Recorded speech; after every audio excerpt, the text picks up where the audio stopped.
नमस्कार. आज आपण एक खूप महत्त्वाचा विषय समजून घेणार आहोत. वुमन्समध्ये म्हणजे स्त्रियांमध्ये हार्ट डिसीजचे सिम्पटम्स वेगळे का असतात. हार्ट अटॅकबद्दल आपण सगळ्यांनीच ऐकलेलं आहे, परंतु अजूनही एक मोठा गैरसमज आहे. हार्ट प्रॉब्लेम्स म्हणजे पुरुषांची समस्या फक्त. अनेक महिलांना वाटतं की मला छातीमध्ये तीव्र वेदना नाही आहेत, म्हणजे माझी हार्टची समस्या काहीच नाही आहे. पण वास्तव थोडंसं वेगळं असतं. सगळ्यात आधी हार्ट अटॅक म्हणजे काय ते थोडक्यात समजून घेणं आपल्याला गरजेचं आहे. आपल्या हार्टला रक्तपुरवठा करणाऱ्या ज्या रक्तवाहिन्या असतात त्यात ब्लॉकेजेस आला तर हार्ट मसल्सना पुरेसं रक्त मिळत नाही, तेव्हा वेदना किंवा इतर लक्षणं आपल्याला दिसू लागतात. पुरुषांमध्ये जे क्लासिक सिम्पटम्स दिसतात ते आपल्याला माहीत आहेत. छातीत दाबल्यासारखं वेदना होणं, जडपणा येणं, डाव्या हातामध्ये जाणाऱ्या वेदना, घाम येणं, श्वास लागणं, चालताना त्रास होणं आणि बसल्यावरती ते कमी होऊन जाणं, हे सगळं टेक्स्टबुक पॅटर्न आहे. परंतु वुमन्समध्ये म्हणजे स्त्रियांमध्ये नेहमी असंच दिसतं असं नाही. महिलांना अनेक वेळा तीव्र वेदना होत नाहीत, त्याऐवजी फक्त जडपणा वाटतो, कधीकधी खूप थकवा जाणवतो जो अचानक सुरू होतो. कधीकधी मळमळ, उलटी, पोटात दुखणं, पाठीत किंवा मानेमध्ये वेदना जाणवतात. काही वेळा फक्त श्वास लागणं हे एकच लक्षण दिसून येतं. मग अशा वेळेस आता पुढचा प्रश्न असं आपल्याला निर्माण होतो की नेमकं हे असं का होतं.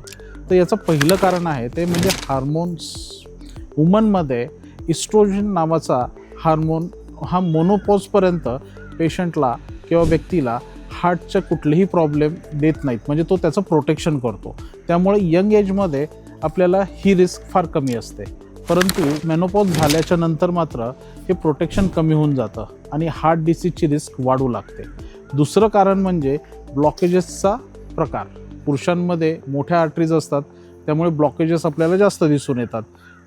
स्त्रियांमध्ये मात्र अनेक वेळा लहान रक्तवाहिन्यांमध्ये प्रॉब्लेम असतो. त्यामुळं एन्जिओग्राफी किंवा रुटीन टेस्ट आपण जर करून घेतल्या तर आपल्याला मोठा ब्लॉकेज हा दिसतच नाही, परंतु सिम्पटम्स मात्र असतात. याला स्मॉल वेसल डिसीज असं म्हणतात. आणि तिसरं कारण म्हणजे सिम्पटम्स सुटेबल असणं. म्हणजेच काय तर वुमन्समध्ये पेन हे नेहमी क्रशिंग किंवा अगदी सिव्हिअर असं नसतं.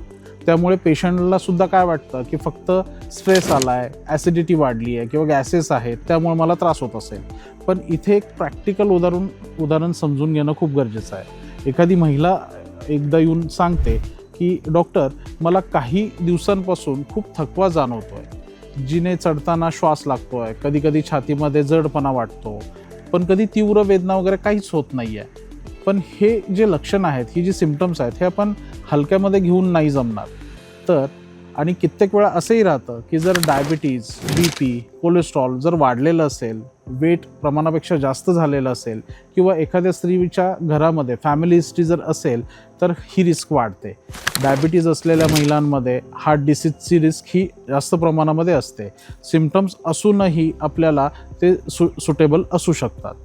काही वेळा राईट साइडेड चेस्ट पेन होतं, बॅक पेन होतं, जॉ पेन होतं, घाम येणं किंवा अचानक कमजोरी जाणवणं, ही सुद्धा हार्टशी रिलेटेडच लक्षणं असू शकतात. त्यामुळं डाव्या बाजूला मला वेदना होत नाहीत किंवा डाव्या बाजूला हार्ट आहे त्यामुळं मला तिथे काही होत नाही आहे, म्हणजे मला हार्टशी रिलेटेड दुखणं नाही आहे किंवा मला हार्टचा काहीच प्रॉब्लेम नाही आहे, असं गृहीत धरणं मात्र नक्कीच चुकीचं आहे.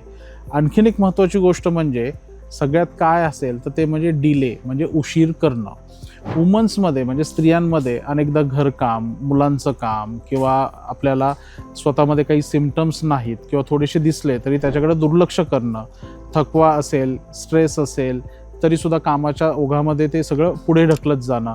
पण हार्टच्या बाबतीत मात्र हा खूप गोष्ट महत्त्वाची आहे, ज्याच्यामध्ये जितका उशीर आपण करू तितकी रिस्क वाढत जाणार आहे. म्हणूनच बॉडीचा हा पॅटर्न ओळखणं खूप गरजेचं आहे.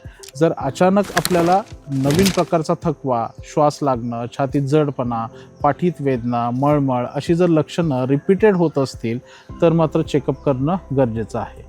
यंग एजमध्ये ही रिस्क थोडीशी कमी असू शकते, परंतु रिपीटेड सिम्पटम्स कधीही इग्नोर करू नयेत. बेसिक टेस्ट जसं ECG, शुगर, BP चेक करणं हे सिम्पल आहे आणि ते करून घेणं गरजेचं आहे.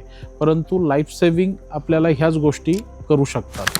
हार्ट डिसीज हा जेंडर बघून येत नाही, पण सिम्पटम्स वेगवेगळ्या पद्धतीने दिसू शकतात.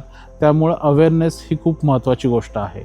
जर तुम्हाला हे एक्सप्लेनेशन क्लिअर वाटत असेल तर व्हिडिओला नक्कीच लाईक करा.